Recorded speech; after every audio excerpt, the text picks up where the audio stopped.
What's going on? Welcome to another live. Wait. What's going on? Welcome to the start of the NFL season. Real fans, real talk. We are back. I'm excited because it's football season. I was up this morning early, getting ready, prepping for the game and whatnot. All of the games. I had the red zone on. I had the joints on the TV. I'm doing a picture-in-picture, and I'm on my fantasy football 3 leagues all at once. And a couple of parlays. I'm trying to see if they hit. But before A we get couple.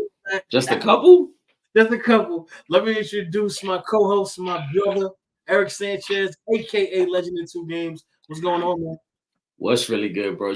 It's man, as an adult, this is probably Christmas. The start of the NFL season. Talking with different people about what ticket you're gonna put in. The Friday Night Live, I gave you my picks for this week. It's been crazy. It's been a hectic first day, man. And guess what? Probably the best 2 games of the weekend. We still have them available, or they haven't played out, I should say, for Sunday night and Monday night. So it's Christmas morning, man. Yeah, man. I'm having fun. Listen, letting y'all know now, we ain't doing triple overtime tonight because we got the Sunday night game that we definitely gonna be watching. I got a ticket, on that game as well. So we definitely gonna, we gotta sit back and be comfortable, get your little drink if you're gonna drink, get you some dinner, get the wings, whatever you're gonna do, get it out the way now, and get ready for that Sunday night game. But let's jump into some of these questions because I see the questions starting to come. You know what? This is the perfect question. Shout out to Ron, man. Let me see. Tyreek Hill detained by police 1 week before week one game against the Jags, and it still didn't stop him from catching an 80-yard touchdown. I think Tyreek Hill is just going to be just all right. The way he came in today and balled out, turned up in the second half. I love it. The comeback, great game all around. For those guys. Shane looked good coming back from from being hurt last season. In the pass game especially, he looked really good. They're gonna be a tough offense to stop. But yeah, man, Tyreek Hill does it again. There's a reason why he's arguably the best wide receiver in football still, and he's showing it once again. Even the Popo can't stop him. He gets the big catch. So from fantasy standpoint, he did what he's supposed to do, the yardage and the touchdown. Yeah. But for Miami, I will say, if you're a fan of the Dolphins, this is a game that was probably a little closer than you expected it to be. Probably struggled a little bit more than you thought. And for this Miami team moving forward, they got to be better. They got to be more consistent. I thought Jaguars gave them all they could handle today. They win in overtime, but it wasn't a pretty game. And this didn't look like the Miami offense that we've seen the last couple of years under Mike McDaniel. Yeah, they definitely started off really slow. I mean, they kind of pretty much reversed because the Jaguars came out the gate punching haymakers left and right. I thought this one was going to be over early, and they just started slowing down as the game progressed, and Miami started turning up. And we saw the difference. Man, it's 4 quarters. Football is all 4 quarters, and the Dolphins came back and did what they had to do, and they got that win. Big win for them as well, because you definitely, especially when you're looking at what the Bills did, and the Jets have a tough game. So you want to start getting all these wins that you can possibly rack up now, because that's going to be probably the toughest division. And especially when we're talking about who's going to win that division, it's possible, if these teams stay healthy and they do what we think they're capable of doing, this could be a division where we see 3 teams in this season. If all 3 of those teams stay healthy. So I like what I'm seeing so far, man. Yeah, I think the Miami Dolphins are a playoff team. My preseason prediction was that they would finish second in the division and be a wild card team. I just think that if you're a Dolphins fan, the most concerning part is that the offense is struggling this early out the gate. What we've seen in the previous years under Mike McDaniel is that normally the offense is humming pretty quickly. They're able to get up and down the field. And today it was a struggle. It was a fight. And, it took, like you said, Tyreek, big second half. It took overtime to be able to win that game.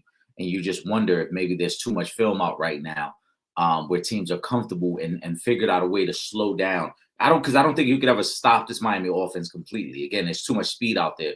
But teams I wonder if this becomes what we talk about all season, where other teams have found a way to slow this team down a little bit. Yeah. Can we talk about Caleb Williams? Absolutely. We have to. It wasn't the start that I thought we were going to see. Ultimately, they get the win, which is the most important thing, right? But from the way we've been talking about the pieces on this offense and what they should look like, I was completely thrown off by this. There was literally no passing game. There was barely a running game. 93 yards on 14 for 29 from Caleb Williams. Is this what we're going to see from him, or do you expect what we were thinking he was going to be moving forward now that he's got this first game out the way? Well, Trip, I like to humbly say this is why we the best, because these are the things that we predict ahead of time when other people are, seeing rainbows and this is going to be so great. We keep it realistic with everybody. And I thought about you during this game, pause, because if you remember, if it wasn't last week, it was definitely the week before. Somebody asked who would impact winning more for their team. Would it be Caleb Williams or Jaden Daniels? And my response to that was Jaden Daniels would have a bigger impact on his team winning because Caleb Williams has more help. So there will be games just like this where Caleb doesn't play well, but I think that defense is good enough, and I think the other pieces on that team are good enough. I also remember us saying, shout out to Will Gordon, I know I see you in the chat, my brother, where we talked about early in the season, I expect Caleb to struggle. And I thought that if Chicago could find a way in their first 5 or 6 games to, be a 500 team or maybe a little better, they would have a legitimate playoff shot. Because I think after week 5 is when this offense will get better. He's a rookie quarterback. They got a lot of new pieces that are all trying to figure things out with each other and their roles. A new running back in DeAndre Swift, some new receivers. Offensive line is upgraded a little bit. You want to see how they're going to play better. I think by week 5, week 6, we will see a better version of Caleb. But right now, this is what they're going to be. And I think this is what makes them a little sneaky and a little scary is that early on, they got so much talent. They don't really have to play their best football to win football games. They'll be able to tread water and win some games until Caleb turns it around. He will be better. I'm not too shocked that he struggled in his first start. A lot of rookie quarterbacks struggle in their first start. So he will be better. But again, a rookie quarterback on a team that was trying to find an identity, that's brought in a lot of new pieces. I don't think we should have expected him to throw for 300 yards either, Trip. This is why we said he would be able to have a more successful rookie season than Jaden Daniels because he got more help. He got more pieces around him. I mean, I didn't think 300, but I thought we could have got at least 175. Yeah, I mean, I'll say this. I watched the game, and I thought the most troubling part to me was that he just looked very confused throughout the game. We see a lot of young quarterbacks who, they might make mistakes. We see young quarterbacks who might miss some throws. That's expected. But for the most part, they seem pretty confident in the game plan. They understand where the ball is supposed to go. They understand what the right read is. They understand what the defense is taking away. There were some throws that Caleb made today as I'm watching that game that I'm like, he really doesn't have an idea of where the defense is and where the pressure is coming from. So that to me is the most troubling part of it. Granted, they're playing in front of their home crowd, opening day. There's a lot of pressure already. Before he even took his first snap, Trip, he was already being viewed as the greatest quarterback the Bears ever had. That's how low the bar is in terms of Bears quarterbacks, right? That's crazy. But tell me if I'm lying or not. The bar is so low. He was already viewed as like, this guy's going to be the greatest quarterback we've ever had. So I think that played into it as well. I expect him to be better moving forward. And I still stand firm in what I've said all preseason, that by week 5, week 6, if this team can just tread water and stay 500, then it's going to really get good for them and their fans. Because I think that's at the point where he's going to get so comfortable that you're going to see this offense clicking. So if you got him in fantasy, and I believe I got him in one of the leagues, I don't know if I got him in a Real Fans Real Talk league, but I know I got him in another league. By week 5, week 6, you might start playing him because I Yeah. think that's the point when he's going to get so comfortable where it's going to be like, all right, 300 yards, 2 touchdowns, 275, 3 touchdowns with another 40 yards rushing. He's going to get really special after the first month and a half. Yeah, and again, so my thing is this, right? Yeah, because obviously we want to see those stats. We want to see them big games that you're talking about. But where we really gotta focus on is the turnovers. And as long as you're not turning over the football, you don't always have to throw for 250, for 300, for 350. You don't always have to do that if you're being efficient and you're not turning over the football. I think that's going to be key for him this season. The defense, looked pretty good though. I like what I saw from them because they pretty much carried the team. You know what I'm saying? But the what I like was they weren't turning over the ball and making the job harder for the defense. And that's going to be key moving forward. You don't turn over the ball because he's going to get used, so he's going to get acclimated to playing in the league in this pace amongst the elite of the elite. Every time that he steps on the field is just more experience that he's gaining. So he's going to get there, like you said. By midseason, they have the pieces to where as long as he's not turning over the football, they can actually be a pretty good team. If you're telling me that defense is gonna play like that as well, you know what I'm saying? Like I like what I've seen from them. So I'm good with them. Let's talk what's going on, Tyson. Dak Prescott and the Cowboys agreed to NFL record $240 million deal. Eric, we said it was going to have to come early or all the way late. They got the job done. Again, there was no one else. You know what I mean? There was no other quarterback that you were going to get who produces on the level that Dak does, regular season or postseason. Maybe two different things, but you're gonna need to get to that point to even have a chance. And there was nobody next season that the Cowboys were going to be able to sign who would be as good as Dak Prescott, and they're gonna be a playoff team. So there's nobody that they were gonna be able to draft at wherever they would draft, which would probably be mid to late first round, that was going to come in at quarterback and do what Dak Prescott can do. So what do? You got to pay him his money. I mean, that's a crazy number. I think it was like 60 a year, 62 a year, something like that. But it's not really a crazy number when you think about the contracts that these quarterbacks are getting and the person that who just got the last deal at quarterback and what they got in comparison to that. So the number's going to go up and be crazy anyway. It's the highest paid position in football. So they had to pay him. But it's over with. It's done. What do you see from the Cowboys now that that's taken care of, Eric? I still don't like the Cowboys as a playoff team. And today doesn't shock me. I know they're up significant right now. I just checked the score. They're up 33-10. I'm not surprised. They were one of the teams that I picked to win this week. And if you want to call it an upset, because by Vegas numbers, they were an underdog. But a majority of the things you said are true, Trip. There weren't many options. If they don't sign Dak, the upgrade at quarterback position wasn't going to be available in the offseason. They weren't going to be able to draft high enough to get their future quarterback. So it was always going to be Dak. But for me, this team still has a lot of issues that they need to resolve. Most importantly, the head coaching position. And so Dak signing is great on a personal level. But in terms of team numbers, I still think they're a team that is no more than a second round playoff team. They're not better than the Eagles, than the 49ers, than the Detroit Lions in that order. I think those are the three best teams in that NFC. They're not better than any of those teams, and I don't think they would beat any of those teams in a playoff game as we stand today. So, yeah, could the Cowboys win a first-round wildcard playoff matchup against some people? Yes, absolutely. But when you talk about that second round against those three teams, and even if you want to throw the Packers in there once they get Jordan Love back, I don't think they're better than any of those teams. So for the Cowboys, this is business as usual because this is what Jerry Jones loves.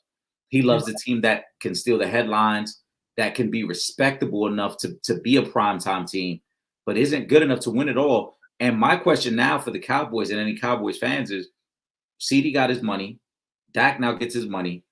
Micah has to get his money next offseason. Mm-hmm. There will be a tremendous cap casualty on his team at some point, whether it's Trayvon Diggs, whether it's somewhere else. This team, there's no way they can keep the talent that they have paying the guys the way they've been paying them. I've said this for several seasons now. This is on the verge of kind of falling off the cliff where they're going to be so top heavy that the rest of the roster is going to be trash because you just there's no way you can sustain it when your quarterback's the top paid guy, your receiver's one of the top 3 paid guys. You're going to have your defensive end one of the top 3 paid guys, and then you already had a cornerback who's one of the top 5 paid guys. It just doesn't work that way. So for the Cowboys, it is all or nothing. But more importantly, I just think that committing to Dak the way they have now sets them up for failure moving forward. Well, what's going to happen is somebody's going to wind up being the odd man out. Of course. And I think it's going to be Diggs. I think it's going to be Trayvon Diggs. Yeah, because you got to lock. You can't. Michael Parsons is we may be able to even argue that he's the best defensive player in the league. Like you could make the case for that, but it definitely I would say top 3 best defensive players in football. You got to lock him up, especially the position that he plays. You have to get to the quarterback. So yeah, it probably winds up being Diggs, who's the odd man out because corners, I don't know, for some reason, corners usually wind up being the sacrificial lambs. They won't get that second contract that they should get. I don't know. It just happens like that. I've said a lot.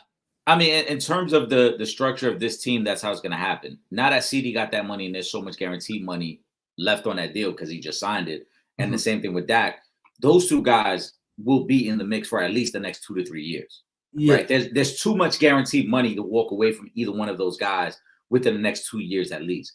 So then when you shift to the other side of the ball, it's like, all right, well, Mike is about to get his money next offseason. So it ain't going to be him. It leaves Diggs as the odd man out. And then it leaves the offensive line because this offensive line is not as good as it was 3 years ago, right? Tyron Smith is not there. They've lost some guys. So now there's so much money allocated in other areas that you just can't build the team the right way. And so Diggs becomes the odd man out also because of timing. Because Dak just got his, because CD just got his, and because Mike is going to get his, Trayvon becomes odd man out. Yeah, unfortunately. Which is going to suck because that's really where they need the most help at. Yep. They're gonna need a lot of help on that defense. And but this is what Jerry Jones loves. Jerry Jones just loves being relevant more than winning. I firmly believe that at this point. He enjoys the fact that they're relevant more than the fact that they're productive on the field. Yeah. It is what it is. What's going on, everybody? We're gonna get to all these comments. I see them NBA questions. We definitely gonna talk about that Gilbert Arenas stuff a little bit later on. But let's go to DeShandre Washington. What's your fellas' thoughts on Jay-Z selecting Kendrick Lamar as the headliner of halftime show? Millions of fans outraged it wasn't Lil Wayne.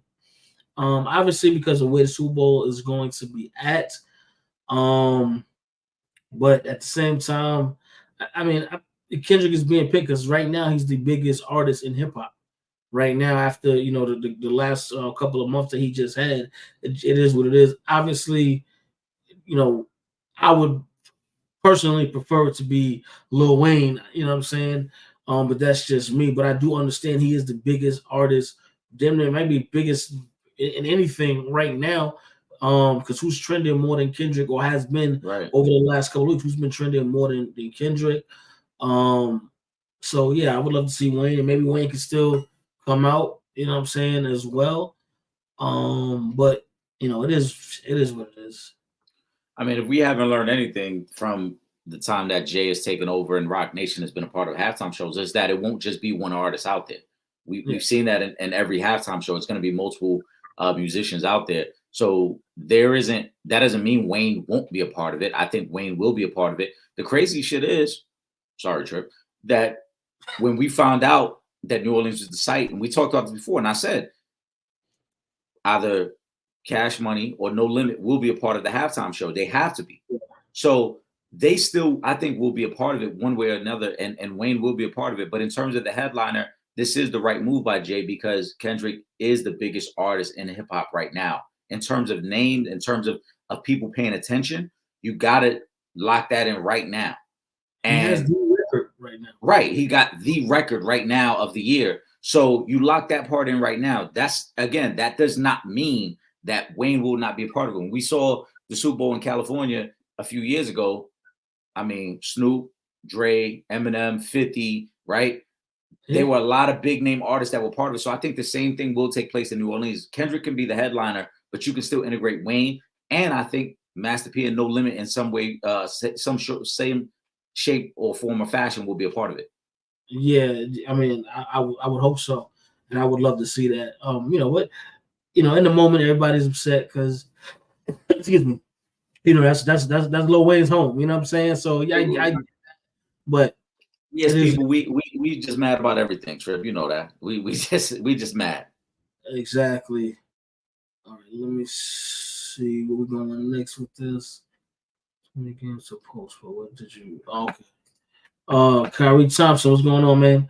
Well, so many games to post, but what did you think of today's games that are final? Any shocking losses in your mind? The Bengals, definitely. Yeah. I don't know what happened with the Bengals today. Yeah, this New England Patriots team is so far removed from a powerhouse of Super Bowl contender. This is not that at all. And y'all went in there, y'all stunk the joint up, man. I am sorry, but y'all stunk it up today. I don't know what's going on in Cincinnati. Now I'm not upset, you know what I'm saying, because I need them, Baltimore, we took that loss in the opener on Thursday. So, listen, I need them to drop in the loss column as well. So I'm cool with that. But I took them on the points today. Thinking, you know what I'm saying? I thought it was going to be ugly for New England today. And I know T. Higgins was out, but I'm sorry. You got Joe Burrow and you got Jamar Chase. You know what I'm saying? Nah, you should not be losing to the New England Patriots. That was the only shocker for me today. Trip, I'm going to apologize in advance because you already know what phrase I'm about to use. Is one of my favorite when teams ain't ready to play. The Cincinnati Bengals shit the bed today. Yeah.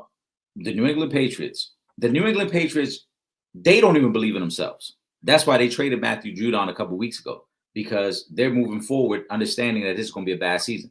They don't believe in themselves so much that they're starting Jacoby Brissett, who normally probably would be their third string quarterback behind Drake May and Joe Milton. But they said, again, let's get the veteran play so that we don't get our young guys beat up out there. Yep. The New England Patriots ran the ball 39 times today, Trip. They controlled the ball 9 minutes more than the Cincinnati Bengals. If you're the Cincinnati Bengals, and this goes for me as well, because I picked them to win this division, you should be ashamed of yourself. I'm speaking to myself right now, Trip. You should be embarrassed, Legend, in 2 games that you picked the Cincinnati Bengals to win this division. Because if this defense is going to be that bad, that the Patriots can run the ball 39 times for over 170 yards against you, there is no shot of you winning this division. There's no shot of you making any noise in the playoffs. The Cincinnati Bengals, I thought were going to come out with a certain level of hunger, understanding, as you said, the Ravens just lost the other night. This division is up for grabs. We're playing a 4th place schedule this year. The Cincinnati Bengals, with all their talent, are playing a 4th place schedule this year. And you go out there and shit the bed against the New England Patriots with a rookie head coach, a third string quarterback. And I challenge anybody in the comment section. Name me 5 guys on the New England Patriots. Name me 5. I can name you 5, and that's because I follow sports. But outside of that 5, I would get stuck naming anybody else on this New England Patriots team. The Cincinnati Bengals had no business losing to the Patriots today. They should be ashamed. Yeah, I don't know what to say. Name me 5 guys, Trip, on the New England Patriots. And we know Jacoby Brissett because he's a starting quarterback. Name me 5 guys on this team. Crazy thing is that I didn't even think about him in the moment just now. But if he wasn't starting, I probably would have forgot. I'm gonna give you Drake May. I'm gonna give you Ramon Stevenson, and Jared Mayo, I think, is the coach. Does he count? So I guess he got to count, right? But that's my point. We as guys who talk about sports every week, and our supporters who watch sports every week, probably couldn't name you 5 guys on this team, which is embarrassing. The Cincinnati Bengals, they should be embarrassed by their performance today. there's no reason that you should have been that flat pause coming out of the gate to start the season. Knowing, as you mentioned, the Ravens just lost. We have an opportunity to jump out ahead, not only week 1, but understanding the next couple games for the Ravens are pretty difficult. We could get out ahead in this division, and they did not. They did the complete opposite. Yeah, I was confused by that. I don't know what happened that game. But yeah, other than that, nothing else really surprised me. Kyrie, one more. Who y'all got winning Monday night's game? Who's on a Monday night ticket this week? That is the Jets in San Francisco. I actually had my Jets hat on yesterday. I was outside with the Jets hat on.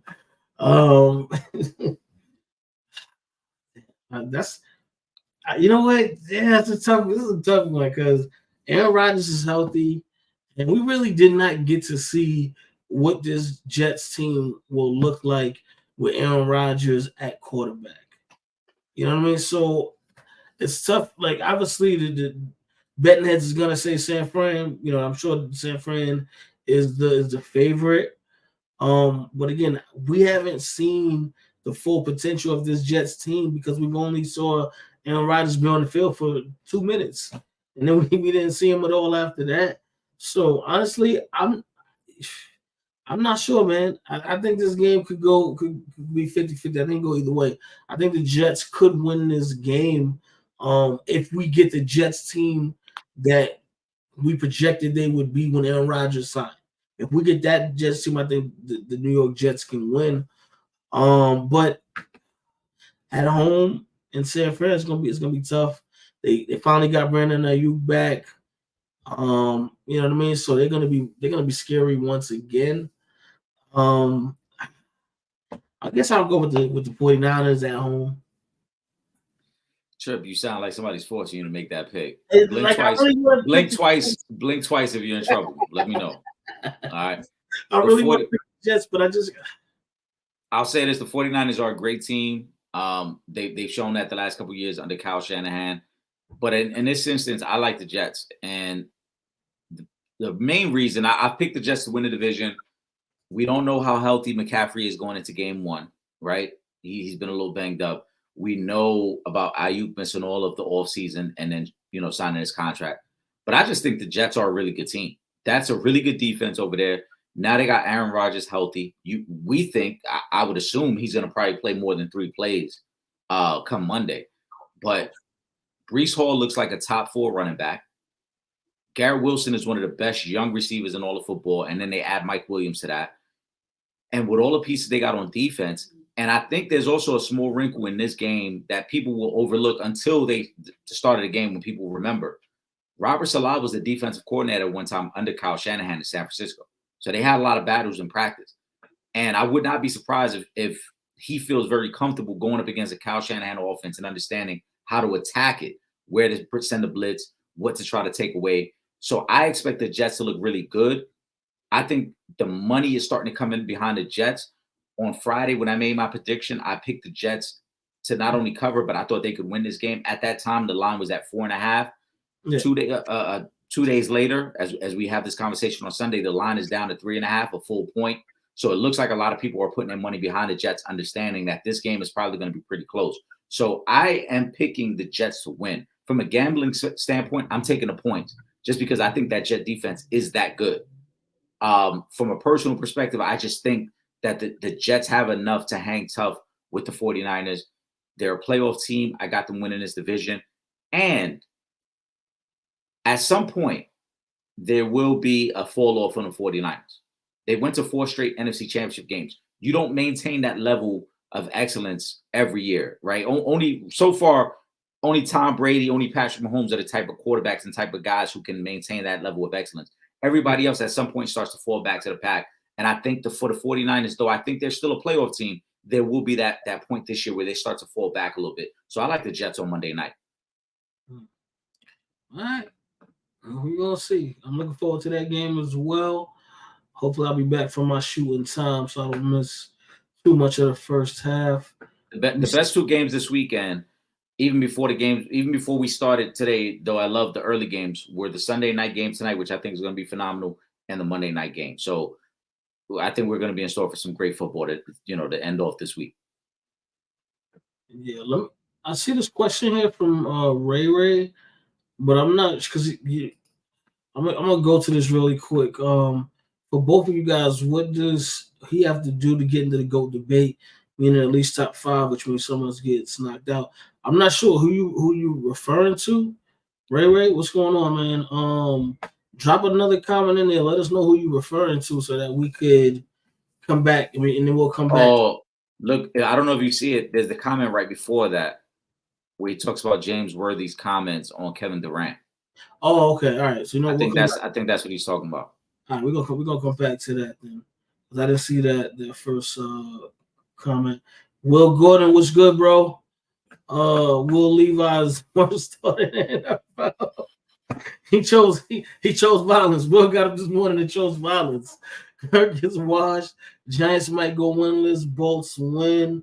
Yeah, and the Giants loss is a win for me, baby, because we're going for a quarterback next season. We got to clear this whole thing out, and it's going to be our future quarterback and Malik Neighbors. And shoot, if we could try to bust another trade move and get another first round pick and maybe get another wide receiver to go on the other side, then I would appreciate that as well. But yeah, Levi was pretty bad. He was pretty bad today. He was trash. He was trash today. Let's call it what it is. He probably is the worst. I wouldn't call him the worst starter because I think Daniel Jones is the worst starter in the league. I think Daniel Jones is the worst starter in the league. But look who we're talking about. Tennessee, to me, I didn't have them winning more than 6 games. I think I didn't have the Giants winning more than 5 games. They're going to be a really bad team. The Giants aren't going to go winless because they don't have a tough schedule. So they'll catch somebody sleeping and they'll catch somebody by surprise one of these weeks. Next week, they get the Commanders. That's a rookie quarterback. It's very possible they can win that game. But for the Giants, this is a best-case scenario. You wanted to be as bad as possible this year to possibly land Shador. I know that's who you want, Trip. I've heard other people say that as well, and kind of. I think Will Gordon even mentioned it on Friday about Shador to the Giants, and I said it. That's what Trip's been wanting as well. So, for Giant fans, I think you guys are okay with it. Is it fun going through? Is it fun going through a terrible football season? No, that's no fun during the winter when knowing your team isn't competitive. But long view, understanding that hey, the quarterback of our future will be available to us, and we'll be selecting high in the draft. I think the Giants take that, and the Giant front office knows that as well. If you watch Hard Knocks, you saw that they were trying to move up to number 3 to draft a quarterback. They weren't happy with Daniel Jones as the future either. So they know what it is. Exactly. So I'm here for it. And as far as Kirk, I had Pittsburgh today as one of my upset picks. They made me look smart. That Pittsburgh defense is really, really good. And that's a tough spot for Kirk to be in. First game back, coming back off that injury with a lot of new pieces, trying to figure out where it works. I was surprised that they didn't lean in Bijan a little bit more in this game and get him more involved. I wouldn't say Kirk is washed. But again, Trip, these are the things that you and I kind of project ahead of time. And I said, for Atlanta, it's going to get interesting if they have these struggles early on when people start to ask for Michael Penix as their starter, because Kirk got his bread. He got his money. But you got the young guy that you invested in behind him. And I think the city of Atlanta will get more excited behind Michael Penix moving forward because Kirk is such a high number in terms of salary that is like, you better perform at an elite level. If not, we want the young guy. Yeah. Because why not? What's what I'm saying? What's the point? What are we doing here? We pay you close to $50 million a year, right? We want the young guy. We'll talking that smack too. Will must be up in his game. You ain't playing me, Will, so I don't care. But shout out to whoever asked I whooped in the Real Fans Real Talk Fantasy League. And he just texted me. He said, I officially changed my Monday Night Football pick to the Jets. He did have the Niners when we talked on Friday. Will, you can text me. You can let me know, or put it in the comment section. Let me know why you're changing your pick. But I'm going to mark it down for you. Oh, he says, Eric, you picked Pittsburgh when Russell was supposed to start. You didn't have You didn't pick them with Fields, which goes to show how disappointing Kirk was today. Yeah, That's not true because even with me picking him with Russell starting, I didn't expect Russ to have great numbers against him. I said on Friday, I thought this Pittsburgh defense is a really, really good defense and they're healthy. Remember, last year, TJ Watt got hurt early in the season. Cameron Ward got hurt early in the season. This was a prime spot, I thought, for them going into Atlanta against a veteran quarterback coming back off the injury he was coming off of, who was a statue. Kirk Cousins wasn't a mobile quarterback before the injury. So now after the injury, with all the new pieces and a subpar offensive line, even with Russ, I mean, even with Justin Fields, as you saw today, Pittsburgh didn't score a touchdown. They beat him on field goals. The defense dominated them. I would have still picked Pittsburgh because I love them in the spot. I was saying Pittsburgh. You can go back and look at the tape. Not only this Friday Night Live, last Friday Night Live, I was saying Pittsburgh was one of the teams I was already looking at because I thought that was prime real estate for getting 4.5 points against an Atlanta team that had a veteran quarterback who was coming off of a significant injury. I thought that was a great spot for them. Mike Tomlin had all summer to plan for the Atlanta Falcons. I don't know, man. You gotta get it together, man. But Sunday night game. Who you taking in the Sunday night game, Eric? I like Detroit. I'll double check the line, but I know as of Friday when I made my original pick, Detroit was favored by 4.5. I still like them. I think in the playoff game, though, it was a close game, and the Rams' offense is good, and it's probably going to be a high-scoring game. In that moment, we saw that Detroit was a very tense team because they had not won a playoff game in 30 years. Now that they kind of got away from that and they've had some success in the previous playoffs, I expect the Detroit Lions to be one of the best teams in all of football. I would not be surprised if they win this game by at least 10 points because I just don't see the Rams defense being able to slow them down. So I like them a lot. Jared Goff will have his moments. Jahmyr Gibbs, though, I think is going to be the star tonight. I think Gibbs, as a receiver and a running back, is going to have big numbers tonight. Well, I could use 2 touchdowns from Laporta, but that's neither here nor there. You know, I mean, I could use 2 touchdowns from St. Brown. So if I get it, I'll be extremely happy as well. All right, bet. All right, so I'm taking Detroit in this game as well. I'm not. Their offense is just too potent. I think they kind of got it figured out now as far as being a legit playoff team, legitly knowing how to win and close out football games. And that Rams defense is missing one of the best defensive players of all time this season. They don't have Aaron Donald in that front four anymore, which means that I think Gibbs is gonna and Montgomery. I think they're gonna do whatever they want to do running the football today. And then when you're talking about a top 3-4 tight end to go along with a top 3-4 wide receiver, and Jared Goff, quiet as kept, has been balling since he's been in Detroit. As much as I was like, we got to get rid of him, and from LA and how that whole thing played out. He's been in Detroit. He's been balling. He's been in the upper echelon of quarterbacks since he's been in Detroit. So we got to give him his props for that. So I'm going. I'm definitely going Detroit with this one. Yeah, right, I like Detroit a lot tonight. Let's get into some basketball because I see basketball questions. Actually, let me get this Shador question out, this Colorado question out the way, and then we're gonna go to basketball questions. Kyrie Thompson says, "What's your thoughts on Colorado's poor performance versus Nebraska? They're not as good. They gotta get better. They gotta continue to get better. And now that they lost Shiloh pretty much for the season, that's gonna really suck on for their defense.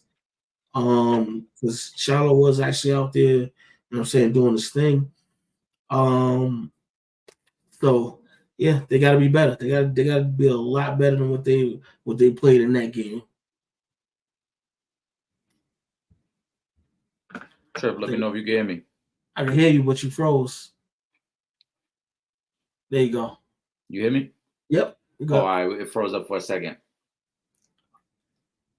I'm gonna say this, man. I'm a big time Deion fan and Deion supporter. The Colorado Buffaloes are in a lot of trouble right now. dating back to last season, when you look at some of their performances, they have been embarrassed on national TV several times. You look at what USC did to them last year. You look at what Oregon did to them last year. Now you look at the Nebraska game. These are primetime games where they're getting embarrassed. And I love Dion, and I love what he's doing out there, and I love the platform that he has created at Colorado for his son, for Travis, and for the other young men there. But Deion Sanders, as a coach, is in a lot of trouble. Because if you're a 4 or 5-star recruit and Deion has reached out to you and you're watching this play out, there's no way you want to play for that team. You're watching Shedeur Sanders take a beating as a quarterback. And it didn't just start last night. It's been going on since last year. Yep, exactly. And that's why I say Colorado's in trouble. Because, yes, I understand that it takes several years to build up a program. I understand that they were a one-win program before he took over. But Deion sold a lot of dreams. And Deion sold a vision that he has not been able to produce just yet. And now that they're losing these type of games to unranked teams, we're not talking about, it's not as if they're going against Alabama and Ohio State. They're getting blown out and embarrassed by unranked teams. This is a major, major problem in Colorado. I thought Colorado could make a bowl game this year, but watching them yesterday and even watching the way they played against North Dakota State, they're not a bowl team. They're not good enough to be a bowl team, and that's why I think they're in major trouble. This isn't like the NFL where you can go find a guy and bring him in. What you have is what you have. His coaching staff's got to do better. The players got to be better. But ultimately, this is going to fall on Deion. Deion is going to have to find a way to get more out of this team because right now they are more flash than substance. In name, they are better than they are in performance.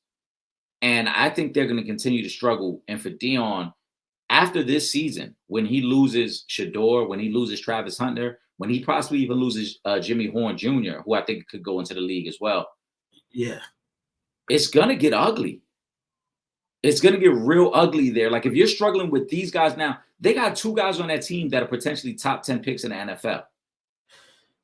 And if you're struggling with that now and that offensive line is that bad and that running game is that bad, what's going to happen next year when you don't have that type of talent there? So for Deion, I think this gets very, very ugly.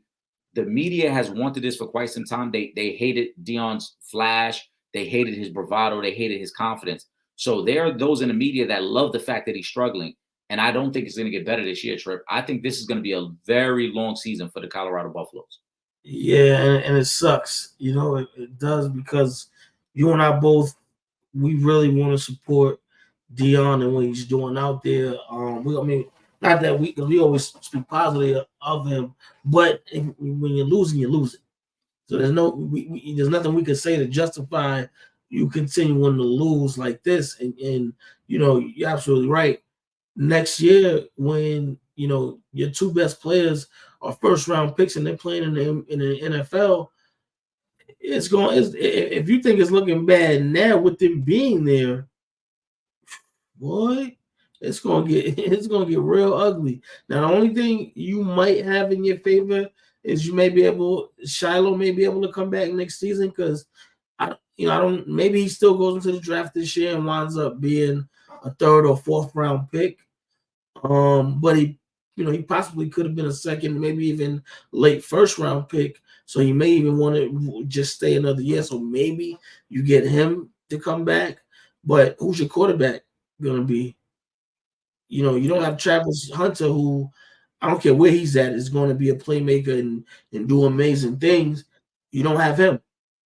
So if you think it's bad right now with those guys, and a lot of it is because that offensive line is horrible. Like they are really horrible. But it takes a while to build up a college team into a powerhouse. It takes years of the best talent being funneled in and out of the system. Deion's only been there a year and a half. So, I mean, realistically, in a year and a half, you aren't going to get this team where you have these 2 maybe, great all-time type of potential talent, maybe possibly 3 if you include Shiloh, in that. they only gonna be there for a couple of years. So now you're pretty much back to square one, and a lot of the draw for the students to even come now is all right. Well, I get to play alongside of Shador, Travis Hunter, Shiloh, and I'm coached by Dion, and that's a catch. But now you have a losing season now, and then they leave. Nobody's gonna be like no top recruit is gonna be like, yeah, let me just go to Colorado and try to build this thing up. No, they're gonna go right back to the Alabamas, to the Clemsons, to the Georgias, and that's gonna be the end of it. And unfortunately, that's what it's gonna be. I hope they can turn this thing around, but again, that them losing Shiloh is a huge loss because they don't have a lot of that top elite tier talent that these powerhouse schools have. So when you lose one of the ones that you do have, and you're already struggling, oh man, you're gonna have problems. Yeah, and that's why I said that. They needed this season to be a success from the standpoint of like we've progressed now, we're better than what we showed last year. Yeah, Shador took a beating last year behind that offensive line, but we could excuse it. Why? Because hey, this was Dion's first year in Colorado. And remember, that was a one-win team before Colorado. He had to kind of change the culture. But now here we are in his second season, and we're seeing a lot of the same deficiencies that we saw last season. Yeah. And again, what 4- and 5-star recruit is sitting at home saying, I want to go to Colorado now? That's where I want to play. None. The O-line is trash. They can't run the ball. The quarterback, who is a top 10 projected quarterback and picking next year's draft, is out there getting the shit beat out of him. Pardon my language. So if I'm the next if I'm the next quarterback, why would I want to go there? You got Trav. They had. I asked everyone if for those of you that didn't get to watch yesterday's game, go back. You can find it on YouTube. The clip is up on YouTube. There's a point in the game where they're down 28-3 late in the third quarter. They have 3rd and 1. They try to quarterback sneak. They get stopped. Then they got 4th and 1, and they lose 2 yards. The O-line literally got no push on 2 scenarios where they had a 1 yard to go distance. Travis Hunter is losing his shit on the sideline, upset, like, what are we doing on offense? And Shador, again, ends up having to leave at the end of the game to go get checked out by the medical staff because he's getting beat up. This team is in bad shape. The program is in bad shape. And I know there'll be a lot of people like, oh, other coaches have been afforded the time to turn the program around. Yes, in most cases you are. But when Dion made the promises and sold the dreams that he sold when he first got there, you ain't got 4 years to make this right. Yeah. Because Dion brought over blue chippers in Shador and Travis Hunter and Shiloh when he first came. Yeah. It's not like Dion took the 1-win team and said, I'll turn this around. What Dion said, I'm bringing my luggage, and it's Louis. Yeah. And now it's looking like you got it from 28th Street. Right. That's Canal Street Louis. You were. Right? That's Canal Street Louis. That's not the real Louis. Yeah. So that's why I say Dion and the boys is in real trouble. And I love Dion. I love what he's done. We talked about Dion since he was at Jackson State and what his presence on the college level could do for other coaches wanting to get into the mix and say, hey, look, I can, because of my name and my star power, I can go recruit the best players. And I've also said the genius in Dion was that he hired pro-level talent as his coaching staff. You look at his coaching staff, offense and defense, all those guys got a pro resume. So why the hell can't they figure this out? Because they don't have the players. That's what it boils down to. Because you got one of the greatest football minds in Deion Sanders. You got Warren Sapp there now. This is a great coaching staff that they have, but they don't have the level of players that these other schools have. The big schools in the SEC, the big dogs, the Georgias, the Alabamas, the schools like Texas, they don't have that level of talent outside of realistically their big 3, 4, maybe. That's it. I think Eric froze again. Eric, you froze again on us. That's really what it is. I can hear you, but you just froze. Yeah, all right. No, you hear me now? Yeah, I can hear you. Just froze still. Yeah, and as you said, that's what it comes down to. And for Colorado, it's gonna get ugly, bro. I hate to say that, it's gonna get ugly. You out there losing to a Nebraska team that has a freshman quarterback. Yeah. You're embarrassed. You're down 28-0 on national TV against Nebraska, an unranked Nebraska team. It's gonna get bad, bro. Exactly. Let me go back to Ray's comment now. That I realize that's the full comment. James Worthy recently said Kevin Durant belongs in the GOAT debate. Well, to me, Jordan's 1 and Bron's 2. So in the debate, to me, means from 3 to 5. The GOAT debate can be 10 players. So, for both of you, what does he have to do to get in that GOAT debate? Meaning at least top 5, which means someone gets knocked out. Okay. So what Kevin Durant needs to do to get in the GOAT debate, let me see. He's going to need 3 more regular season MVPs. He's going to need 2 more finals MVPs. He's going to need a couple more All-NBA first team appearances. He's going to need a couple All-Defense appearances. He's going to need to stay healthy and record the stats that it would take to be in the GOAT conversation. So yeah, I think Kevin Durant is far from being, and there's no disrespect to Kevin Durant because it's only the elite of the elite that are gonna even be in the GOAT conversation. So it's not a slight to Kevin Durant in any way because I do think he's one of the greatest players of all time, maybe even the greatest scorer that we've seen all time, especially at 6'11", 7 foot damn near, who can dribble a basketball, shoot the 3, get to the rack, do so many things, and has even gotten better on the defensive side of the basketball once he left OKC. But one thing about the GOAT conversation is your resume is what gets you in the GOAT conversation. Kevin Durant doesn't have the resume that would put him in the GOAT conversation.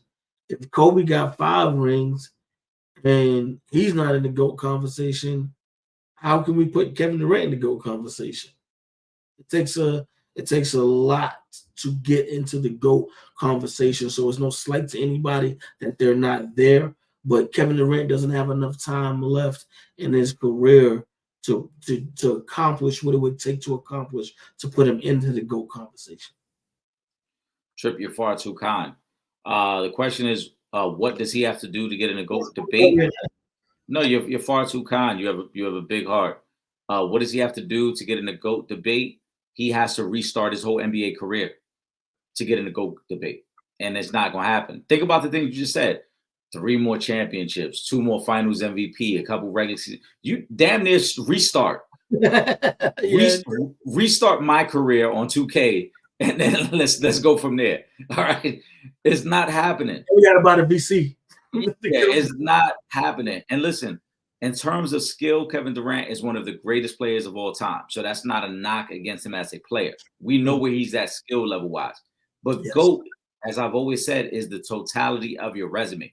And his resume does not measure up to the guys that we have in that conversation. His resume don't measure up to Mike, to LeBron, to Kareem, to Magic. Right? It doesn't matter. It doesn't measure up to Tim Duncan. It doesn't measure up to Bill Russell. It doesn't measure up to Larry Bird or Kobe Bryant or Hakeem Olajuwon. It doesn't measure up to any of those guys. So let's cut it out. Individually, a phenomenal talent, a guy who we will always talk about and say probably was the original unicorn, a 7-footer who can handle and shoot and was as gifted as anybody who ever played the game. But in terms of resume, there's a lot left to be desired because we know he probably could have done more. We know that his leadership was lacking. We know that there was opportunities for him to win more, and they weren't there. So he's not going to get in the GOAT conversation. Let's cut it out. He's not. It's not happening. That's it. He's not going to be in a GOAT conversation. It will never happen. He's never going to have a better career than Steph Curry. He's never going to have a better career than LeBron James. Those are 2 guys in his own era that will always be viewed as better than him. So he's Yeah. not going to ever be in the GOAT conversation. I'm sorry to be that guy. conversation. I'm sorry to be that guy. Yeah, it is what it is. Fortunately, it's a little bit too late. You're a day late and a dollar short, buddy. Shout out to Miguel. Jamal Murray gets 4 years, $208 million max extension. Someone tell his fool hit some shots outside of just against the bad Lakers. He struggled in World Series and the Olympics. Listen, the only reason I'm not going to knock the bag that he's getting is because I'm always for the players getting to the bag. So I'm not going to knock the dollar amount. Now, and on top of that, that's just on course with what the salary is and what the players are getting paid now. So realistically, we looking at that and saying, yeah, he got 4 years, 208 million. Like it's really a lot, but in comparison to what the guys are getting, is basically on par with what everybody's getting right now anyway. So it is what it is. But I will agree with you. He does need to play a lot better. He definitely struggled in that World Series, and we spoke about it during the Olympics. He was damn near non-existent. For Canada. So yeah, so that part I definitely agree with. But 4 years, 208 million. That's how that's generational wealth money right there. So shout out to Jamal Murray for that. I mean, first of all, Miguel, yeah, he could play better in the Olympics. I thought he struggled in the World Series early on, and then he had his moments later on. But overall, it don't matter because he played well when they won an NBA Finals. And realistically, if you don't give him the bag, who would you give the bag to on that team? Because just because you don't pay him doesn't mean that it opens up the cap space for you to sign other guys. They were over the cap anyway. You got to kind of keep your own guys. Yeah. So it doesn't matter how he played in the Olympics. He would have got that money anyway. The Nuggets were not going to walk away from a young talent like Jamal Murray just because he played poorly in the Olympics. He struggled in the World Series, yeah, but so what? A lot of guys struggled in the World Series, right? We sat here and said KCP, oh man, it's unfortunate they lost KCP. KCP didn't play well in that series either. Yeah. But we would have liked them to keep him. So shout out to Jamal Murray. He got his money, and Jamal Murray, I think, has earned that bag by the way he's played in previous playoffs. So kudos to him. Yeah. Let me go back to Imani's comment. Shout out to Imani. But let me ask you all, are you using his going to the Warriors as a negative on his career? So him not winning with the Nets, is that held against him? What if he wins 2 with the Suns? So here's the thing, Imani. Again, it's not just about the championships. When it comes down to it, when you look at the guys, all right, let's say there's a big 3 in the GOAT conversation, right?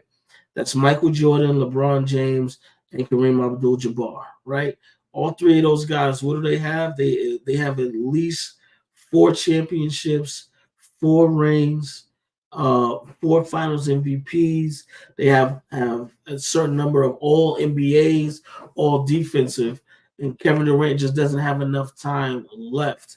Like, you know what I mean? Like, it's not like, and again, Kevin Durant is still playing great, but are we going into this next season saying that Kevin Durant is the front runner for MVP? I don't think so. There's a lot of guys that are ahead of him, and that's not to say he couldn't get the MVP, but we at this point in his career, he's not projected as a front runner for MVP. There's a lot of guys that are ahead of Kevin Durant, so it's going to be extremely difficult for him to accomplish the things that his counterparts have accomplished. And we don't even have to go as far as those guys that I just named for the big 3, right? All you have to do is, like you said, Eric, you look at one of his own teammates, Steph Curry. It's going to be hard for him to get to Steph Curry's resume and accomplish the things that Steph has. So you got to get there first. You got to get to like you said, you got to get to Tim Duncan first. You got to get to Shaq first. You got to get to, you know what I mean? You got to get to Larry Bird first. There's guys that you got to get to first before you can get to the GOAT conversation. And he doesn't have enough time to really get to those guys. So he definitely doesn't have enough time to get to the GOAT. That's just crazy. I'll say this, Amani, and you can correct me if I'm wrong. I don't remember using the Warriors, his stint with the Warriors, against him as a negative. as we talked about this a minute ago, neither one of us referenced the Warriors as a negative against them. But when you say, so him not winning with the Nets, is that held against him? Absolutely. Why wouldn't it be held against him? He left a team that he had just won 2 championships with the Warriors, and they have been to 3 finals, to try to build his own thing. Did he not? When he went to the Nets, it was to build his own thing. And they never got out of the second round of the playoffs. And we saw other teams on his watch in Brooklyn, when they were supposed to be the best team in the league. We saw other teams make the finals and win the NBA championship.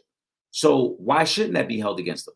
If you go and at the time you're the best player in the league, or at least in the conversation, because at that time people viewed him as one of the best guys in the league, and you're not even making NBA finals, why shouldn't that be held against you? We used it against everybody else, right? Yeah. Joel Embiid hasn't been to an NBA finals. People use it against him. When Braun wasn't winning NBA finals, people used it against him. So that should be held against them. And what if the Suns win 2 in a row? I mean, can the Suns win 2 playoff series? Let's start there.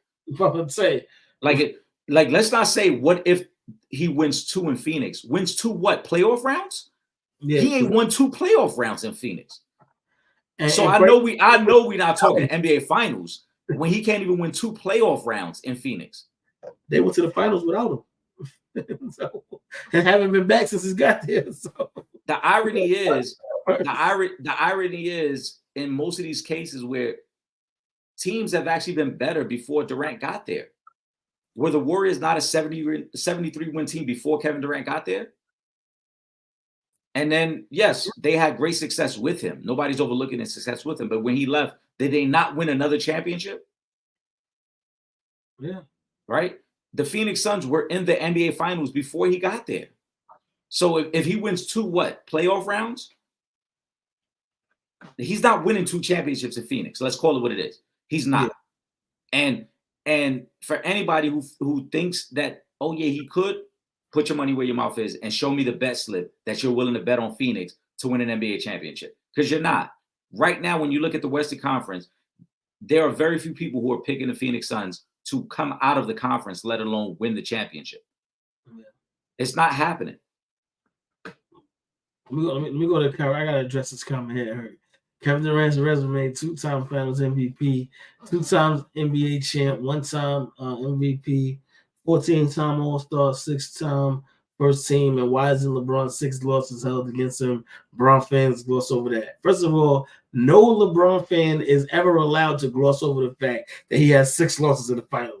So you can cancel that one out right now, okay?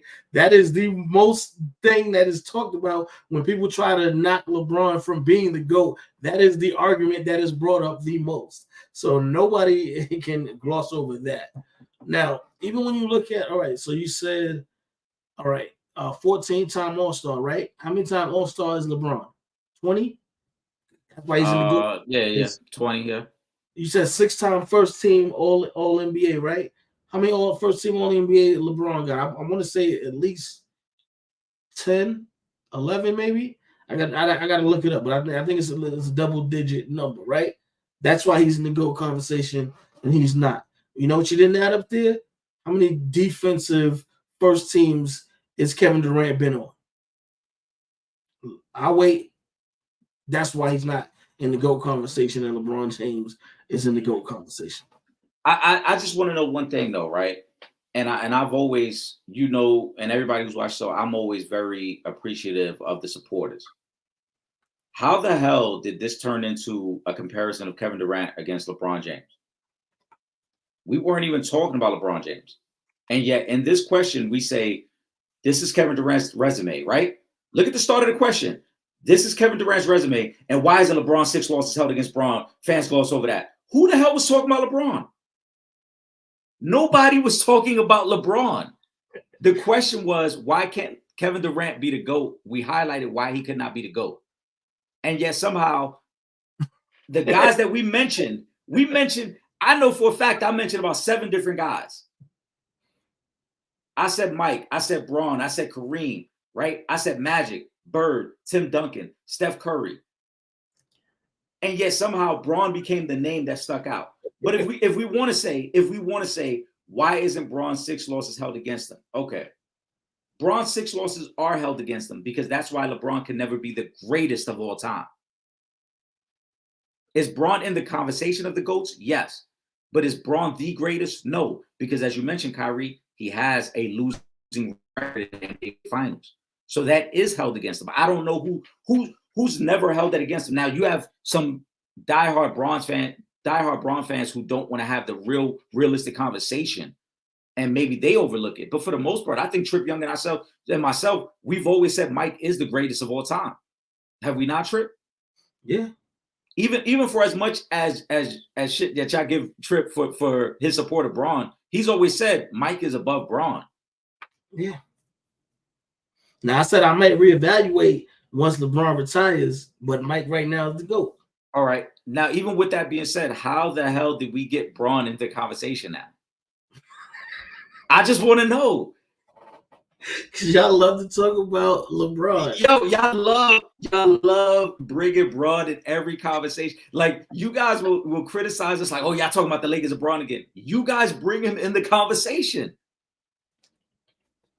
One has nothing to do with the other. Kevin Durant, as I said, is one of the most gifted players of all time. He's not going to be the best. This just popped in my head. It's totally off topic. I'm laughing because I remember y'all was saying the Lakers was made for the playoffs. Yeah, but okay. Eric, who did the Lakers lose to? All right. Again, they lost to the Denver Nuggets. Again. Okay. See, hold on. No. Trip, hold on. No, let's because this is a classic case of selective amnesia. I remember for a fact, because we said it for like a month straight. We said the Lakers are not worried about the regular season. The Lakers are trying to make sure they're healthy for the playoffs because that's what they're built for. They're a veteran team built to win in the playoffs. Did we say the Lakers were going to the finals? No. Did we ever say the Lakers were better than the Denver Nuggets? No, we never said that. But the facts are the facts. The Lakers, who are built around Bron and AD, were just trying to make sure that they were healthy as can be for the playoffs, like a lot of other veteran teams do. The Lakers aren't the only veteran team that does that. The Warriors did the same thing. Did they not? Were the Warriors not trying to gear up for that? But again, you guys love to talk Lakers way more than we do because, again, we weren't even talking about the Lakers or LeBron until we got on that topic. Yeah. They just like for us to talk about LeBron, man. It is what it is.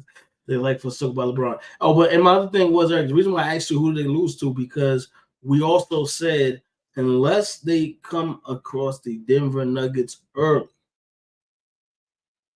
That was the other part to that. So we did and we did say that. Hold on, selective amnesia, because on Real Fans Real Talk, and Trip even has the text message to prove it. What did I say, Trip? I said if I was the Lakers, I would lose on purpose to avoid the Denver Nuggets in the first round. Yep. Yeah. Exactly. And we talked about it, and I said, I know a lot of people are not going to agree with me. I would lose to avoid them because it's a terrible matchup for them. Now Kyrie going to say, why are we talking about a bad team? You just brought it up, Kyrie. This is what I'm talking about, Trip. Oh, my God. We were not talking about the Lakers. Kyrie, you brought them up, bro. Yeah, hold on. And this is why I love this, right? Kyrie, you just posted this comment at 8:10. You said, why are we talking about a bad team? This is your comment from 8:04. This just popped in my head. You just said that 5 minutes ago. Shout out to Kyrie. I got nothing but love for you, brother. I got nothing but love for you. I love it. I love it, man. Oh my goodness. I love y'all, man. Jeez. All right, let's go to Hoop Ball. Shout out to my guy, Hoop Ball Scoop, man. Will Gordon, did you and the host see Rashad McCants said that Clutch Sports is basically paying Gil, the show he is on, to always praise LeBron, and someone put dirt on Michael Jordan? Do y'all believe they do this? Stephen A. Smith said Rich Paul when Stephen A. says Bron is second, calls and almost check him. I guess my question, do y'all think LeBron and Rich do some of this petty shit behind closed doors. No, I don't think so because if I was going to pay you to only say positive things, and Gilbert doesn't only say positive things about LeBron. I definitely have seen him on this, not like trying to like shitting on Braun, but just saying things that I guess a LeBron stan would not like to hear you say about LeBron. So he has done that. But if I was paying Gilbert Arenas, whose platform it is, I would not have Rashad McCants on the show. I would make sure he's off the show because that man is the biggest LeBron hater this side of Skip Bayless. For what reason, I don't understand. But if I was going to pay Gilbert Arenas to only say positive things, I'm not about to balance it out. And then you still got Rashad McCants on the show hating on LeBron every chance to get. That doesn't even make sense to me. So no, I don't think nobody's paying. And Gilbert don't even seem like that type of person to where you could pay him to be on some now, only say positive things about LeBron. You know what I mean? Like he doesn't strike me as that type of person anyway. But no, there's no way I'm paying you to say all these positive things about LeBron, but I'm not gonna pay you to not have this dude on the show when he's constantly hating on LeBron. That doesn't make sense. Shout out to Miguel, because what Miguel just said is exactly how I was going to approach this. I don't know if there's actual money being exchanged, right? Because Gil doesn't need the money. So it's not a matter of like, hey, you got to pay me. But I do think there's a part of it where the connection is so important. You don't ever want to fracture that connection. Understanding that if I'm on good terms with Rich Paul and LeBron James, what type of doors that opens up for me later on and what type of business opportunities. I just don't want to fracture that. So I believe it. I definitely believe it. LeBron and Rich Paul for majority of his career have tried to control the narrative around LeBron James. Let's be real about that, Trip. We know that takes place, right? Yeah, but to the extent of saying we're calling Gilbert Arenas to make the call to say, "Yo, don't say nothing negative about Bron." I don't think it's that deep. Well, like I said, I don't think it's just a situation of like, oh, hey, don't ever say anything negative about Braun. I don't think it's that. I do think there's a part of it that says, hey, in order for us to maintain a good relationship, let's just be mindful of what we say about Braun.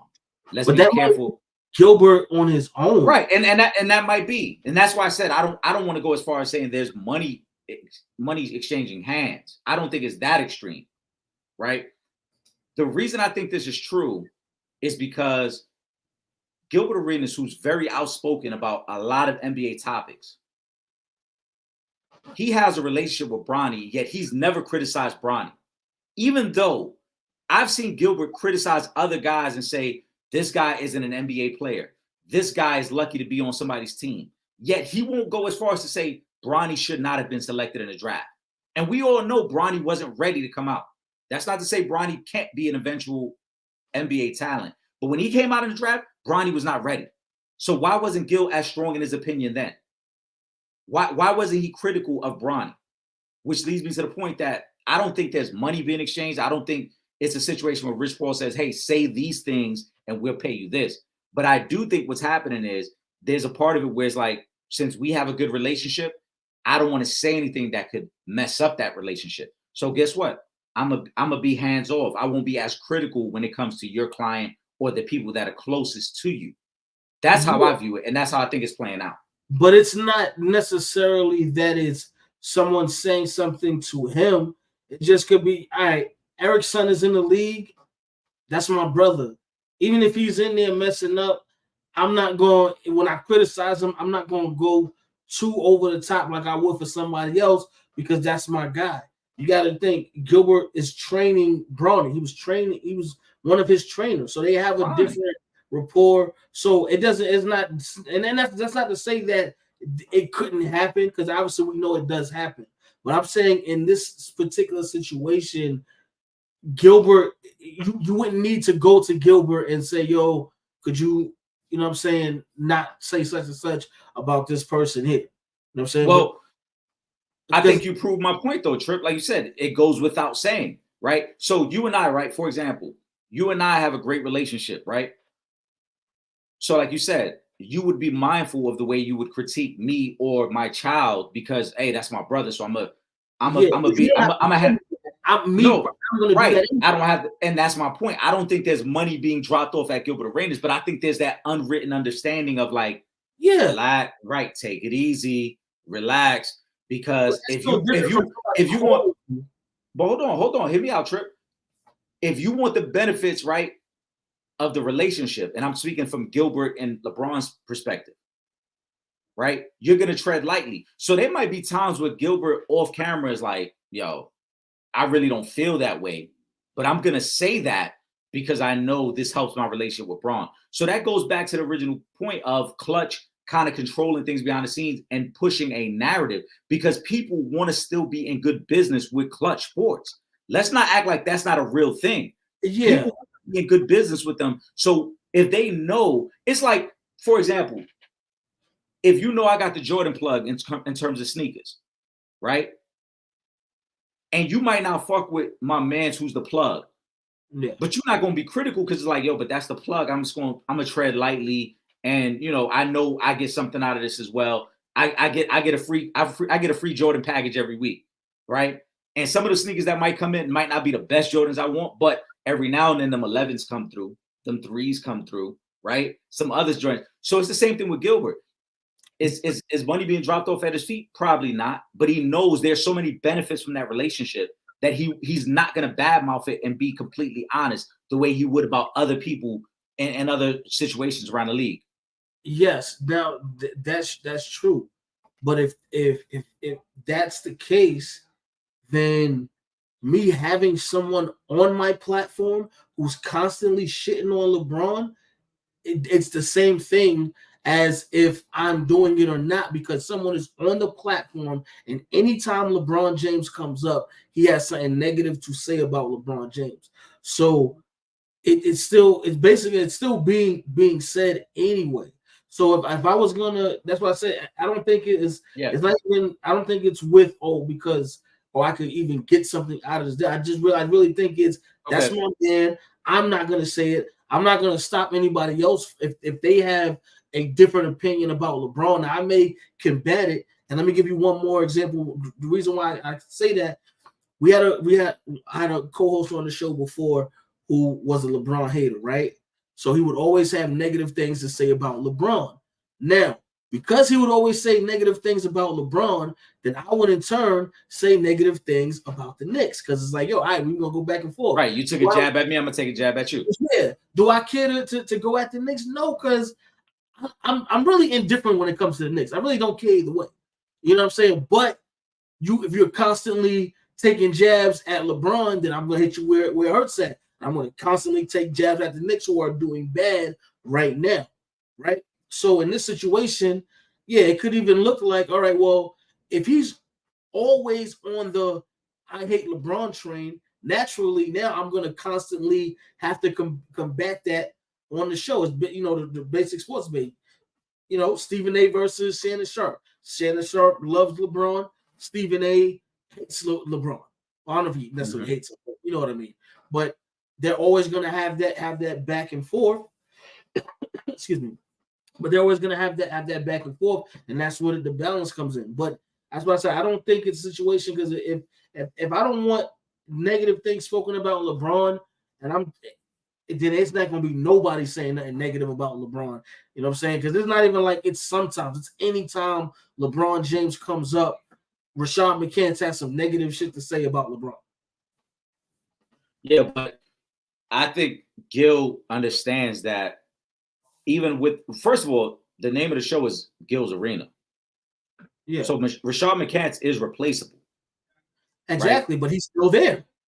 That's fine, but he's replaceable. Hold on, but he's still replaceable. If Rich Paul would have really pressed Gil on it and be like, "Yo, your man is out of pocket," some of the things he's saying, I promise you, Gil would find a replacement for Rashad McCants.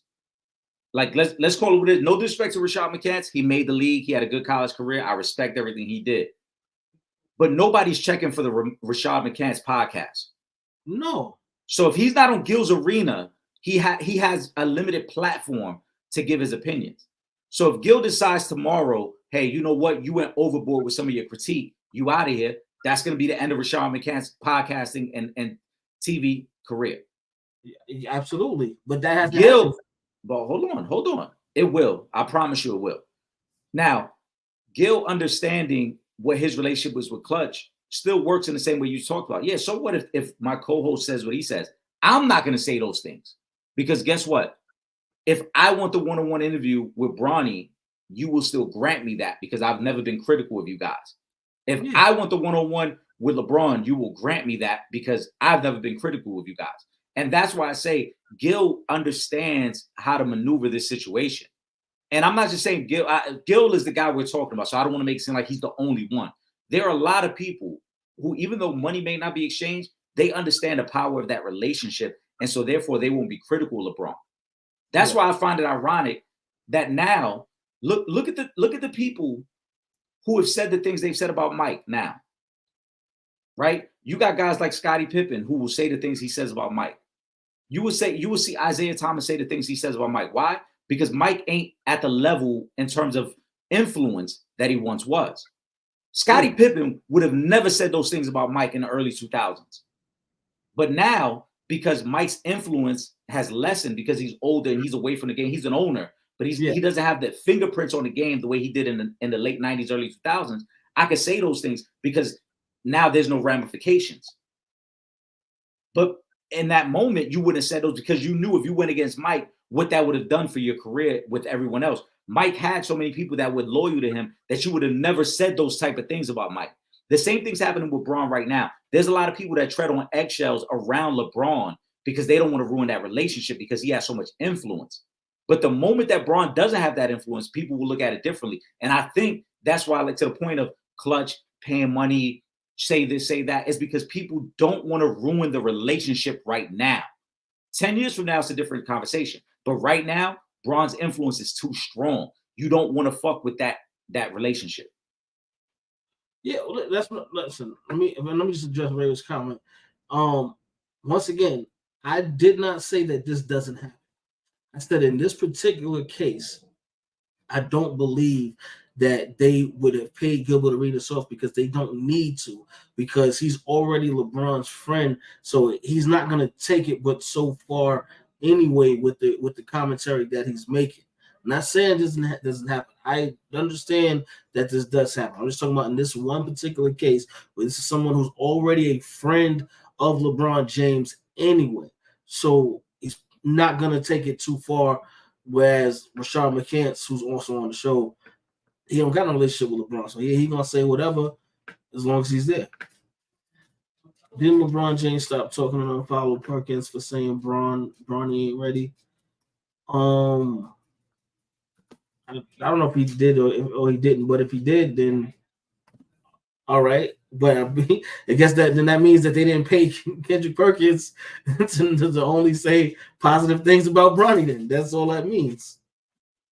Well, I mean that speaks to what we talked about as far as relationships and people treading lightly around. Hey, I don't want to ruin that relationship. Perk don't have that relationship, so he don't feel the need to have to tread lightly.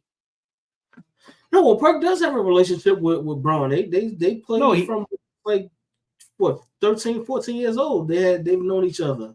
No, they've known each other. That don't mean they got a relationship though. No, he spoke on their relationship on the show. I just like Perkins actually has LeBron as the GOAT. Perkins has said that before. Yeah, but that don't mean they got a relationship just because he got him as the GOAT.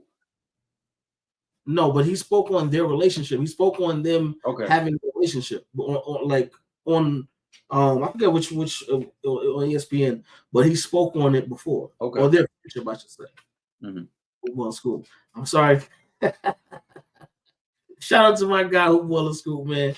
Y'all keep the comments coming in.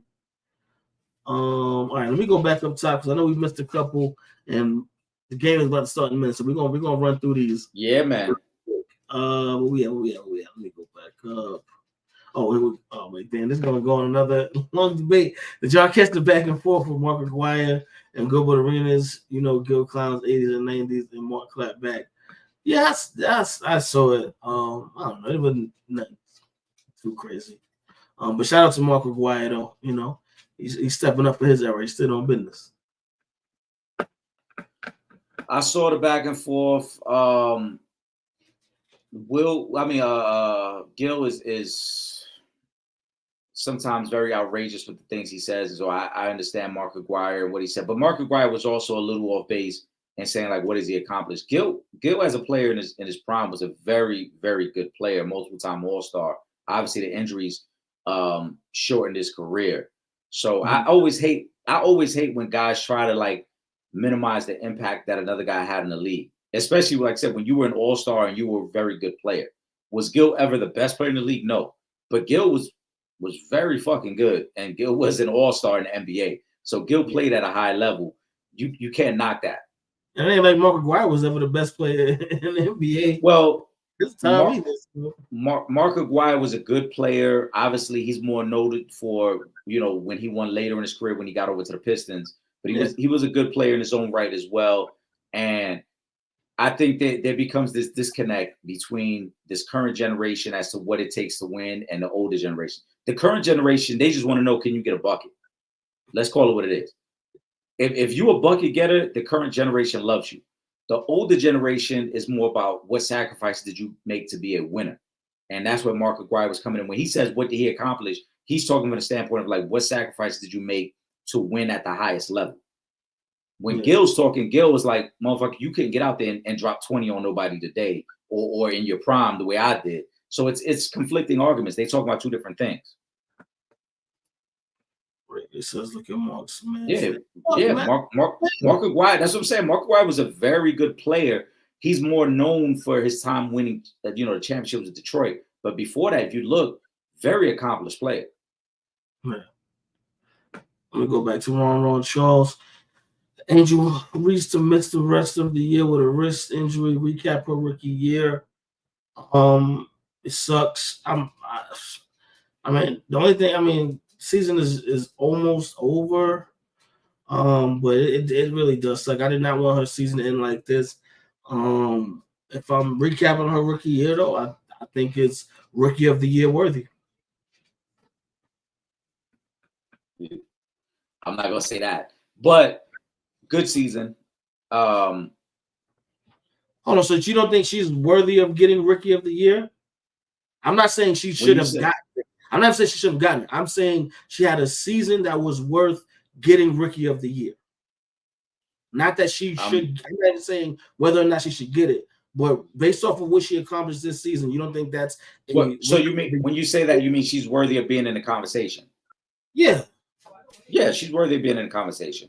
Yeah. Whether you feel like she should get it or not is two different things. But this whole year we've been talking about who it is, Angel Reese or Caitlin Clark. No, yes. If you're asking, is she worthy of being in the conversation? Absolutely. I felt for a long time she wasn't going to get it over Caitlin Clark. I thought Caitlin Clark was just a better rookie, and her impact. And I've also said all along, the impact on winning can't be overlooked. But in terms of just Angel Reese, I don't want to make this a comparison. I thought it was a very good rookie year. I think that she showed that her game and what she did at LSU could translate to the next level. And I hope that she now can expand her game and just find a little bit of a mid-range touch and expand on offensive game. Because I've always felt that her rebounding, her defense, and her IQ is very high. She is a great passer for a young big in the league. But if she can expand on her offensive game, then I think she can take her game to the next level. She did finish with 24-12 in that last game too. So shout out to Angel Reese. Hopefully she comes back next season stronger than ever. Go to Bowl Scoops comment. Angel Reese says Clark fans have been harassing her, death threats, people following her home, racist stuff. I think this all can be true, but whenever she is losing, she seems to cry for sympathy. Remember in college when they lost to Clark, she said the same stuff, but then a week later in her booty shorts. Well, there's nothing wrong with her being in her booty shorts. Like we're not even gonna put that in with the rest of the comment that you make, and that's two different things.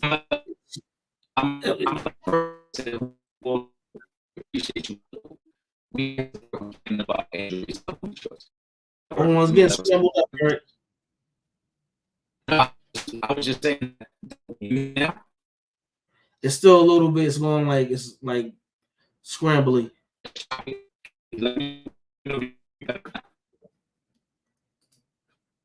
Trip, you hear me?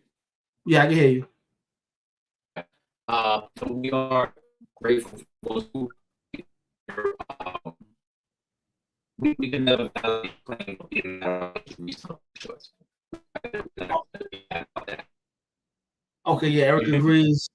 Yeah, Eric agrees about the greatness of the booty shorts. Like, let's we're not.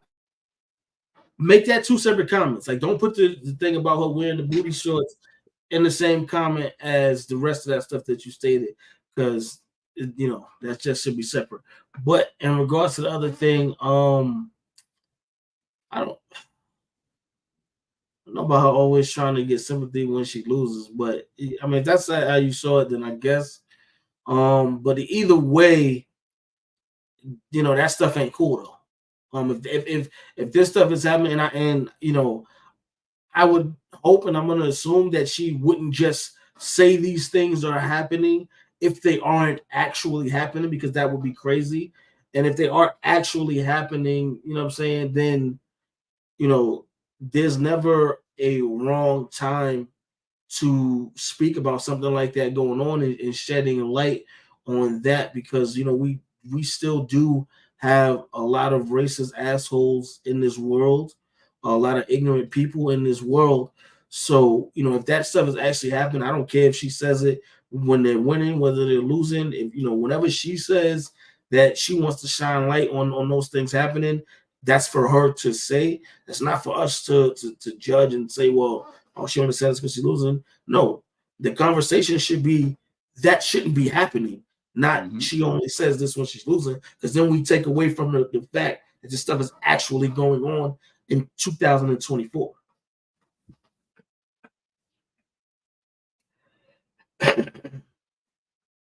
Eric, you froze again, bro. All right. Well, Eric is trying to get that situated. Let me pull the next question up, and then we'll come back to Eric. Shout out to Pooh. Pooh says, from y'all point of view, do y'all think the media and fans paying Cheryl Swoops to be this bad girl? I think because Swoops is a GOAT, 4-time champ, 3-time MVP. It's hard to impress her. Shoot, we might be absolutely right, Pooh. And who cares if she her resume, what she's been able to accomplish. Cheryl Swoops has the right to feel and speak however she wants to. As long as she's not disrespecting anybody, that's really all that matters. Because when you talk about Cheryl Swoops, you're talking about an elite level talent, someone who has the resume to be in that GOAT conversation amongst WNBA players. She is a champion, damn near on every level. So yeah, if she's a harsh critic and her standards are very high, then so be it. Oh well, it is what it is. That's she's put enough work in for her to be a harsh critic on whoever. And obviously this is stemming from the whatever. I'm not even gonna say there's an issue, because I don't know there to be an issue. But from people saying that she's not acknowledging Caitlin Clark enough. So I know it's stemming from that. But guess what? As great as Caitlin Clark has been this season, and it has been great, she still has not accomplished what Cheryl Swoops has accomplished. So if Cheryl Swoops wants to critique her in a tougher level, then you know what? Go ahead and do it. Trip, can you hear me? Yep. All right. This is the society we live in. And in this day and age, whenever someone doesn't agree with you or your perspective, they automatically turn into a hater. So I don't think the media is painting Cheryl Swoops to be the bad girl. This is just what it is. A lot of you supporters have done this right here on the show. When I haven't agreed with y'all perspective on Jason Tatum, y'all said I was hating on Jason Tatum. Y'all said I had it out for Jason Tatum, even though I was giving my opinion. Trip, I'm petty like that. I'll never forget that y'all try to. I'll never forget that y'all try to paint that narrative like I was hating on Jason Tatum when I was giving my honest critique of him. And I think Cheryl Swoops is doing the same thing. She's giving her honest critique. And it's a critique that I value and that I think a lot of people value because she did it at the highest level. And so I don't think she was ever disrespectful of Caitlin Clark. She spoke her piece, and some people didn't like it, and they try to categorize her as a hater. And I'll say, Trip, I agree with you. For as great as Caitlin Clark has been this rookie season, I'm a Caitlin Clark supporter. I like Caitlin Clark. I've supported Caitlin Clark since she was at Iowa. I agree. She has not accomplished any of the things that Cheryl Swoops has accomplished at this level. So it's not a matter of comparing one to the other. It's a matter of just understanding somebody's perspective and realizing that Cheryl Swoops, I get it. She's not impressed. Okay, cool. She's not impressed. That don't mean she's a hater. That don't mean that she's bad mouthing Caitlin Clark. She's just not impressed yet. And we shouldn't be knocking down Cheryl Swoops for giving her opinion. I mean, it is what it is. You know, like what are we talking about here? So, and again, that's not to say that Caitlin Clark won't be great. You know, when she's retired. But again, when you're talking about Cheryl Swoops, you're talking about an athlete who has won on every level, right? So yes, especially champions are going to critique people harder because they understand how difficult the journey is to become a champion. I get that, right? Cheryl Swoops was a champion in the WNBA. She was a champion in the Olympics. She's a gold medalist. She was a champion in college. As good as Caitlin Clark is, she has not been a champion yet. So if Cheryl Swoops feels like I'm going to critique her in this way, like I said, as long as she doesn't disrespect Caitlin Clark, she is entitled, and she, more than me, more than Eric, more than most people in the media, has the resume to critique her as a player because she is one of the greatest to ever lace up a pair of sneakers and play basketball. Simple as that.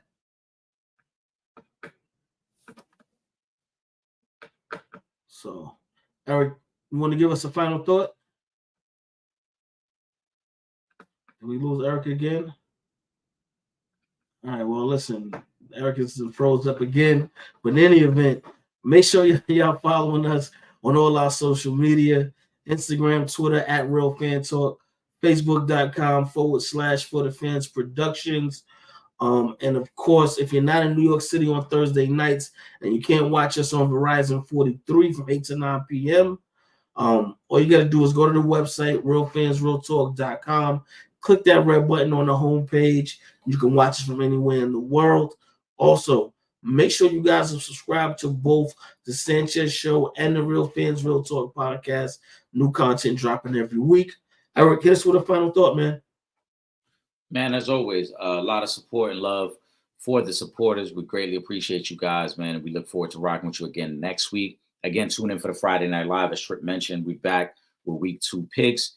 We're looking for more winners. It's been a solid, not a great week 1, but a solid week 1 because we had some of the upsets for today. And we're looking to improve on that in week 2. Yes, sir. Let's get these parlays and go. Oh, hold up. My final thought before we go. NBA 2K. It's out. It done dropped. Hope y'all got it. Hope y'all get that because it's back lit. Hold on. Let me see what Sean just said.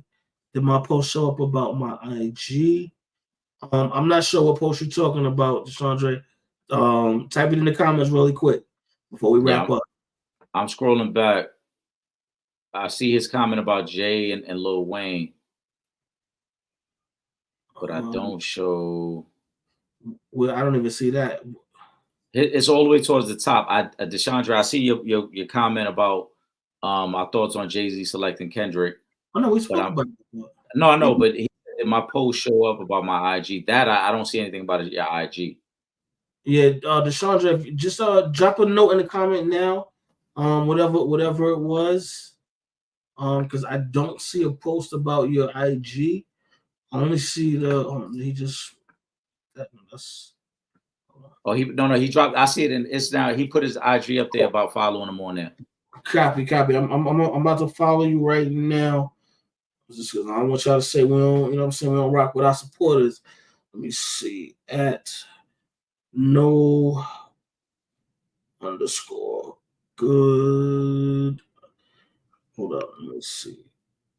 Bro, it's a couple of these that just popped up. Hold up. I don't know, bro. Hold on. I'm trying to find no good. It's just at no underscore good. That's your Instagram? I don't know. It's not. Are you following us on Instagram, DeShaundre? Because I don't see unless this is it. Hold on. Oh, this don't look like you. This is hold on. No, this is like some Asian thing. I don't know what this is. No, this is like some Asian people. Are you are you typing that right? Are you following us, DeShaundre?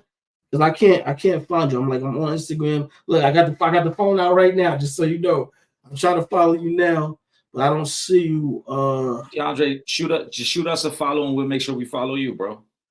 Yeah, follow the Real Fans Real Talk page right now, and then I'll just follow you back because I can't find you, and I don't see you popping up here. Yeah, I don't know. I don't see a no good. All right, bet. Perfect. Yeah, follow right now. Try to do it now so I can just follow you back real quick, and then I'm gonna close us out.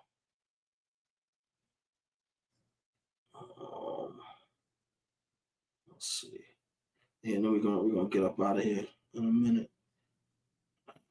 All right. Well, in any event, I got you though. As soon as you drop the follow, I will follow you back.